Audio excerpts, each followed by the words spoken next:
Another day, another week, another series of federal judges ruling that the Trump administration and Elon Musk acted lawlessly. Shocker. Today, U.S. District Judge Amy Berman Jackson blocked the dismantling of the Consumer Financial Protection Bureau, an agency that has returned, quote, billions of dollars to consumers at no cost to taxpayers since 2010. Judge Jackson began her meticulous 112-page ruling with an infamous post by Elon Musk on a social media platform on February 7th. CFPB, RIP. Now, Judge Jackson ordered that agency back to life, finding that the Constitution requires Donald Trump to, quote, take that the laws be faithfully executed. Take care that the laws be faithfully executed, including the law enacted in the wake of the 2008 financial crisis that ensures CFPB's operation. Elon Musk's smash and grab with the federal government has been stopped, at least for now, by multiple lawsuits claiming Dodge is violating the Constitution. Turns out that Elon Musk, not so knowledgeable about the Constitution, is also pretty ignorant about American election law. Today, Musk posted, on Sunday night, I will give a talk in Wisconsin. Entrance is limited to those who have voted in the Supreme Court election. I will also personally hand over 2 checks for $1 million each in appreciation for you taking the time to vote. Immediately, election law experts called him out.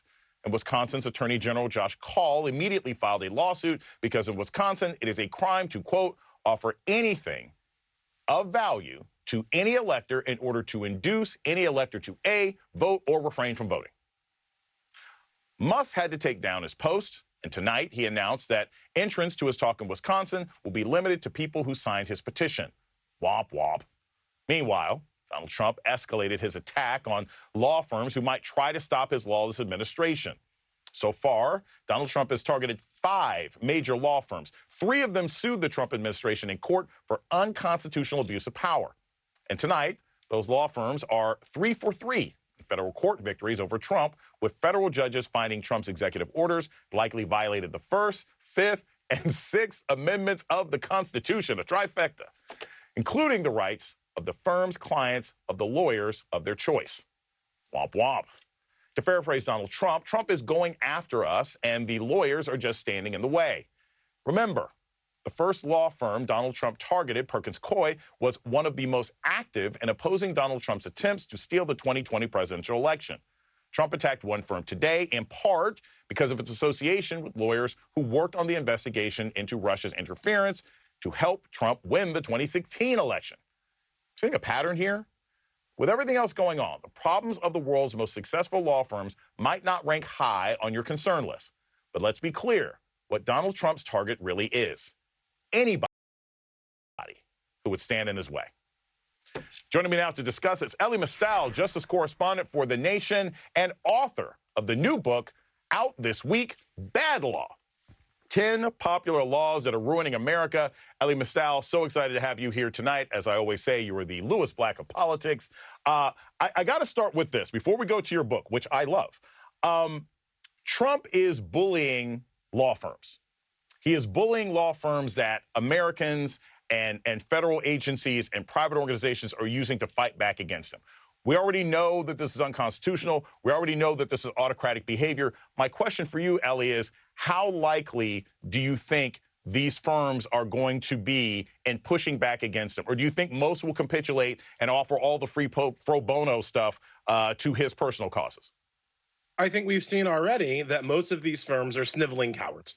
And their sniveling cowardice is particularly heightened because these are some of the most powerful people in our system, in our country, who have the least to lose from Donald Trump. There are people out there right now risking their careers, some of them risking their lives, some of them risking deportation and rendition straight out of this country to oppose this fascist regime, and yet the lawyers, the rich lawyers, the white shoe lawyers, as they are called in the industry, the people with the most ability to defend themselves in court from Donald Trump, are bending the knee and folding like cheap chairs. And it is a sniveling cowardness that we are seeing from big law firms. One of the things that I really want people to focus on is a letter from Brad Karp, the managing partner of Paul Weiss, one of the first firms to capitulate to Donald Trump. He basically said that, well, he couldn't stand up to Donald Trump because if he did, clients who are pro-Trump would leave his firm and go to other firms that would basically make nice with the administration.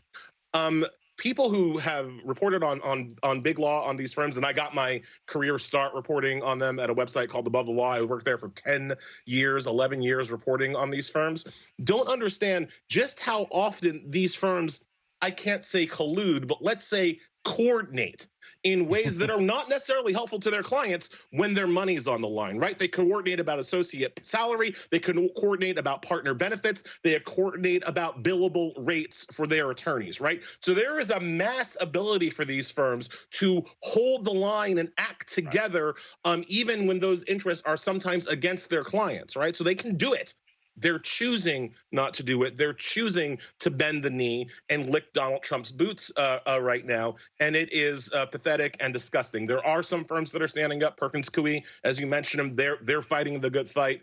But the fact that their big law brethren do not have their back is pathetic. But as you say, Jason, this is kind of how authoritarianism works. This is how dictatorships work. It doesn't have to happen to everybody. It just has to happen to a few people, to a small group of people, and it scares and it chills and it cowers everybody else. I want to switch now to your book. And here's what's interesting about bad law, 10 laws that are sort of ruining America. I don't know if you have this experience, Ellie, but I've seen this a lot of times with scholars and academics. You write a book, you have a brilliant idea, and then the circumstances of the world change in such a way that how that book hits is a little different, right? I'm sure when you started writing bad law, it was like, we'll still have a semi-functional democracy and judiciary in place that might be able to learn something from what I'm writing about. But in our current environment, where judges are being intimidated, where law firms are being intimidated, where people are bending the knee, where the institutions that are supposed to protect us are folding like lawn chairs, I just want to say, I want to ask from a philosophical standpoint, what do you want people to take from this book in a time where it appears as though this country is moving towards lawlessness? Yeah, well, look, Jason, I wrote this book in 2024 knowing full well what was waiting for us on the other end of that election, right? I wrote the book. I finished the first draft before Joe Biden's first debate. So I was under no illusions about what might happen in November. And my thought was, well, if Biden or eventually Harris was able to pull it out and win the election, then this book would be a good blueprint for what I want Democrats to do should they win power in 2024, right?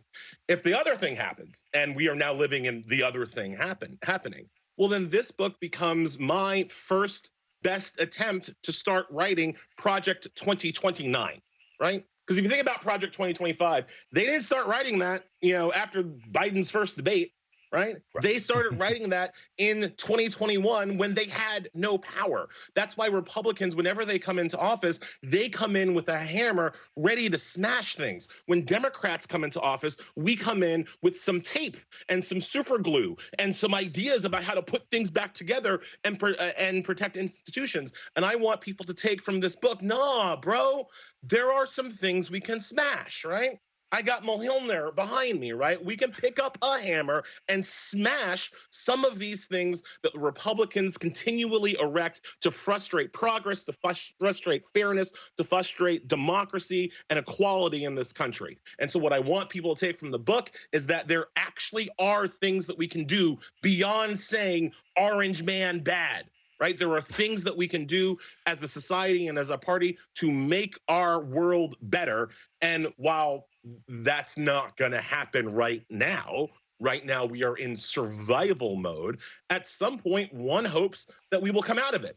And when we come out of it, I at least want to be one of the guys with a plan for what to do with it if we ever are allowed to get power again.